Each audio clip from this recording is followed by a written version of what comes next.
Hear the word of the Lord. The book of Wisdom of Solomon, chapter 14. Folly of a navigator praying to an idol. Again, one preparing to sail and about to obey over raging waves, calls upon a piece of wood more fragile than the ship which carries him. For it was desire for gain that planned that vessel, and wisdom was the craftsman who built it. But it is thy providence, O Father, that steers its course, because thou hast given it a path in the sea, and a safe way through the waves, showing that thou canst save from every danger, so that even if a man lacks skill, he may put to sea. It is thy will that works of thy wisdom should not be without effect.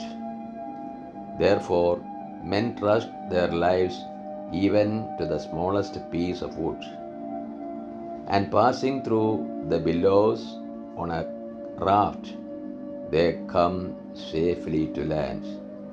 For even in the beginning, when arrogant giants were perishing, the hope of the world took refuge on a raft, and guided by thy hand left to the world the seed of a new generation. For blessed is the wood by which righteousness comes, but the idol made with hands is accursed, and so is he who made it, because he did the work, and the perishable thing was named a god.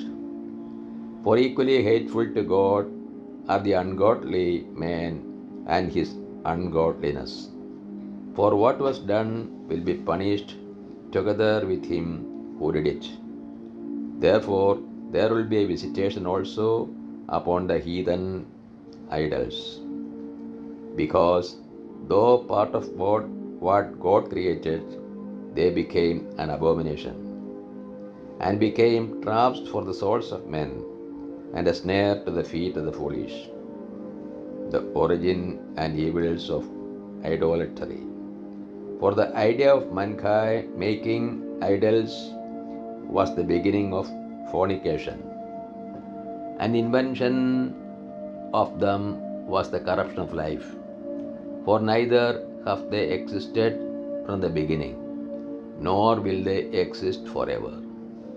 For through the vanity of men they entered the world, and therefore their speedy end has been planned. For a father consumed with grief at an untimely bereavement made an image of his child who had been suddenly taken from him, and he now honored as a god what was once a dead human being, and handed on to his dependents secret rites and initiations. Then the ungodly custom, grown strong with time, was kept as a law, and at the command of monarchs, graven images were worshipped. When men could not honor monarchs in their presence, since they lived at a distance, they imagined their appearance far away, and made a visible image of the king whom they honored, so that by their zeal they might flatter the absent one as though present. Then the ambition of the craftsman impelled even those who did not know the king to intensify their worship. For he, perhaps wishing to please his ruler, skillfully forced the likeness to take more beautiful form, and the multitude, attracted by the charm of his work, now regarded as an object of worship the one whom shortly before they had honored as a man. And this became a hidden trap for mankind, because men in bondage to misfortune or royal authority bestowed on objects of stone or wood the name that ought not to be shared. Afterward, it was not enough for them to hear about the knowledge of God, but they lived in great strife due to ignorance, and they called such great evils peace.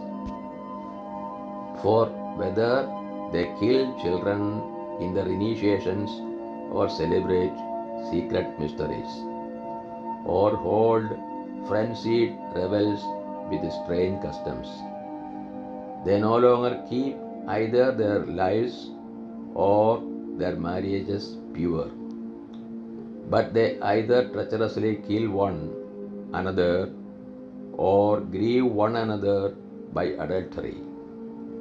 And all is a raging riot of blood and murder, theft and deceit, corruption, faithlessness, tumult, perjury, confusion over what is good, forgetfulness of favors, pollution of souls, sex perversion, disorder in marriage, adultery, and debauchery. For the worship of idols not to be named is the beginning and cause and end of every evil.